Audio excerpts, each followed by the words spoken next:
Europe 1. Le talent de la France bouge. Jean Massou, vous avez 24 ans. Vous aussi, l'entreprise est née en 2021. C'était votre premier Vegas ? Ouais, Premier CES. Premier CES, premier Vegas. Pas aux premières fois aux États-Unis avec le projet, mais en tout cas, premier Vegas. Et la start-up est l'émanation d'un projet d'études de terminale. En terminale, vous aviez pensé à Andy Exceller. C'est ça. Alors, peut-être pas à l'entreprise tout de suite, mais en fait... Au projet, en tout cas. L'histoire est plus ou moins banale. C'est j'étais en terminale scientifique et je devais faire un TPE pour le bac. Et la veille du jour, on doit rendre le sujet avec mes collègues, on n'a rien. Donc, je pars promener mon chien et j'habite dans un petit village à côté de Metz et je croise Christiane qui promène son chien guide, qui est non-voyante, donc on connaît bien. Et je lui dis simplement, Christiane, j'ai besoin de toi, là, est-ce que tu as besoin de quelque chose ? Donc, Christiane voulait qu'on lui rende la vue en terminale, c'était un peu compliqué. Mais par contre, elle nous a parlé du braille ou du monde du jeu qui n'existait pas. Et c'est de là qu'est partie l'idée. Donc l'idée, c'est-à-dire vous vous êtes dit, elle vous dit combien accéder au braille était compliqué, qu'il y a un vrai souci, c'est-à-dire que ça existe, mais tout le monde n'y a pas accès. C'était ça en fait le point, la demande. C'est ça. En fait, ça part de le braille, ça se perd, mais en fait, c'est extrêmement compliqué à apprendre. Et et nous, en fait, on tombe après derrière sur 60-70% d'abandon chez les apprenants. Et du coup, il y a une vraie problématique derrière qui est que sur cet effectif-là, 100% abandonnent leur formation, ou, leurs études ou leur insertion. Et vous avez un petit petite lumière dans votre tête, c'est que vous êtes un fan de jeux. C'est ça. J'aime beaucoup les jeux, j'aime beaucoup les jeux vidéo. Le gaming, c'est votre truc. Et en fait, c'est aussi au moment où en fait, il commence à avoir beaucoup de sujets sur la pédagogie innovante qui passe par tout ce qui est la ludification, ces sciences innovantes en tout cas. Par les consoles et les bienfaits et pas uniquement ça abrutir le cerveau. Donc là, vous faites le lien entre les deux et va naître quelques mois plus tard Apnéal. Donc vous allez nous pitcher, Braille, est né quelques mois plus tard Andy Exceller. Vous allez nous pitcher Andy Exceller et puis on y revient. Vous êtes prêts ? Ouais. Allez, c'est à vous. Du coup, Andy Exceller, nous, on lutte pour l'insertion et l'accès à l'éducation des personnes mal ou non-voyantes, donc aussi pour leur autonomie informatique, l'accès à l'informatique. Et pour ça, on va passer par des outils. Donc Braille, qui est historiquement le premier produit, qui est une console de jeu personnalisable et évolutive, qui permet aussi bien aux professionnels qu'aux élèves d'apprendre le Braille en autonomie, mais accompagné aussi. Et tout récemment, on veut aussi s'introduire sur l'informatique adaptée, qui est un sujet essentiel pour eux. Et là, cette fois-ci, on touche vraiment à la déficience au sens large en proposant un logiciel de jeu adapté. Et tous nos produits sont inclusifs pour favoriser de belles expériences. Voilà, moins d'une minute, mais c'est extrêmement clair. Merci Jean Massou de vous être prêté à l'exercice du pitch. Fondateur de Andy Exceller. Vous en pensez quoi autour de la table ? Allez-y, vos réactions. Non mais moi je trouve ça génial. Moi je trouve que c'est super innovant. J'aime beaucoup le storytelling qui va autour. Moi je suis toujours un passionné de savoir comment les idées naissent. Et je veux dire, on se lève un matin, on a une idée, je suis pas sûr que ça fonctionne comme ça. Et donc l'histoire de Christiane l'histoire de Christiane, ça s'invente pas. Voilà, donc bravo pour cette initiative. Et j'avais même pas conscience d'ailleurs que finalement seuls 15% des personnes non voyantes maîtrisent le braille. Je pensais que c'était beaucoup plus diffusé, que c'était quelque chose effectivement que et moi aussi. Je pensais que c'était très commun et pas du tout. Et donc il y a un vrai besoin, et la manière dont tu l'approches, je trouve ça extrêmement intéressant. D'ailleurs, je voulais savoir comment tous les deux vous avez fait pour expliquer tout ça en anglais.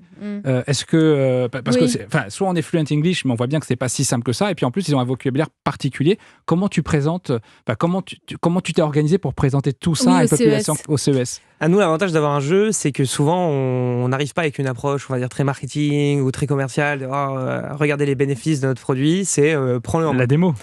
Nous, on a des jetons de braille, des dominos avec la console. Donc c'est une console de jeu. C'est ça. En fait, il y a une console de jeu qui est un peu comme une grosse manette. Souvent, le vulgarise en disant que c'est la PlayStation des mal ou non-voyants. Et en fait, ils ont des dominos comme au Scrabble. Le boîtier pose une question, je réponds à la question. Et sur ce principe-là, on a créé plus d'une trentaine de jeux, d'activités personnalisées. Ça prend différentes formes. Mais le plus simple, que ce soit, peu importe l'acteur, que ce soit un brailliste ou non, on lui met les dominos dans la main, il comprend déjà. Et ça marche dans toutes les langues. Et aujourd'hui, on a italien, espagnol, anglais. Enfin, nous, on a déjà 6 langues qui sont sur le produit. Par contre, l'avantage du braille, c'est qu'il est universel. Donc après, il y a les spécificités de chaque langue. Par exemple, on va avoir le N avec l'accent en Espagne, on va avoir l'espèce de B spécial en Allemagne. On a, mais en fait, il y a le braille intégral qui est universel. Et après, il y a le braille contracté, qui est un peu le langage texto du braille. C'est pour pouvoir économiser de la place. Et là, qui du coup va dépendre de chaque pays. Donc on réapprend à chaque fois un peu le braille à chaque Donc, pour nouvelle apprendre conquête. le braille, une personne non-voyante, en fonction de ce qu'elle aime, par exemple, si elle aime Harry Potter, vous allez lui apprendre à partir de cette histoire-là ? Ouais, c'est ça. Comment ça En fait, marche ? nous, on a 2 approches. On utilise tous les leviers de ludification possibles, donc pour les motiver. On va avoir notre catalogue de jeux qui sont là, ce sont des jeux préconstruits. Donc, il y a quoi ? Alors, on a des escape games, on a des jeux de société très connus comme Trial Pursuit, Bataille navale, enfin les grands classiques. On va avoir des jeux musicaux où là le but c'est de reproduire des musiques ou alors travailler sur la mélodie si jamais on a une bonne oreille, ce qui arrive souvent quand on est mal ou non-voyant. Et après on va avoir des jeux que nous on a spécifiquement créés autour de l'apprentissage du braille ou l'usage de l'informatique adaptée. Et on utilise tout type de leviers, des jeux compétitifs, des jeux répétitifs, des jeux qui sont one-shot scénario. Alors là, pour le coup, en moyenne, on crée un jeu par mois. Donc ça, c'est l'offre qu'on propose à nos clients pour qu'il n'y ait en jamais ce côté redondant. Et après, on a un dernier outil qui, lui, passe par un site web où vous pouvez créer vos propres activités. Et là, l'idée, c'est pour les accompagnants de dire, bon, bah, si je dois faire lien avec l'enseignement du classique, je peux faire un cours d'histoire géo, des SVT, mais en le ludifiant. Si mon enfant adore Harry Potter, je fais sur Harry Potter.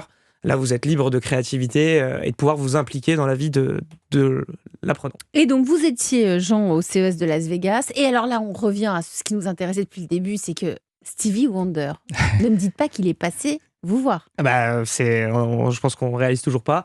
Qu'est-ce qui s'est passé ? En fait, on était sur le pavillon de Business France, et il y a le floor manager, donc celui qui gère un peu notre partie, qui arrive et qui me dit, est-ce que c'est vous qui faites quelque chose pour les malvoyants ? On fait oui. Et en fait, il se retourne, il finit même pas sa phrase et il nous dit, en fait, il y a Stevie Wonder, je vais chercher. Donc nous, on a à peu près 45 secondes pour se préparer mentalement. Et donc nous, tout de suite, on met le premier jeu, on se dit qu'on va faire un jeu musical. C'est le plus. Donc on prépare le jeu, il arrive. Donc au début, il teste, etc. Et en fait, il a testé les jeux, il a compris tout de suite comment ça fonctionnait.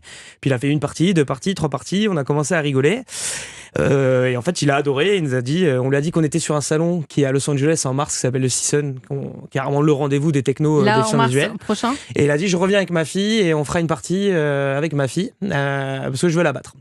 Et du coup, on a rendez-vous avec lui en mars pour la suite des parties. C'est incroyable. Et est-ce que Stevie Wonder est un bon rabatteur ? Est-ce que ça a ramené d'autres clients par la suite, ou d'autres investisseurs, enfin, en tout cas des gens qui sont venus sur ton stand ? Alors, on l'a vu le dernier jour, sur la dernière après-midi, donc je pense pas qu'il y a eu le temps d'avoir de l'écho. Par contre, je pense que sur le salon spécialisé en mars, ça aura déjà beaucoup plus d'écho parce qu'on vient au début. Alors, en fait, il vient chaque année, mais les autres années, on l'avait plus discrètement. On l'avait pas croisé en fait. C'est ça, le CES. En tout cas, petit conseil, peut-être ça fonctionne aussi bien sûr pour mars, comme tu retournes aux États-Unis, mais ce que je faisais avec les startups que j'accompagnais, mes startups allaient chercher parmi des étudiants des rabatteurs, c'est-à-dire que les Américains sont très forts en fait pour pitcher votre projet, même si derrière ils le maîtrisent pas en profondeur. Par contre, ils savent se mettre dans les allées, l'expliquer et rabattre en tout cas tes clients ensuite sur le stand. Et après sur le stand, c'est à vous de jouer les gars bien sûr pour expliquer comment tout ça fonctionne. Donc ça c'est une bonne pratique à mon avis à utiliser. À utiliser et à conserver pour le CES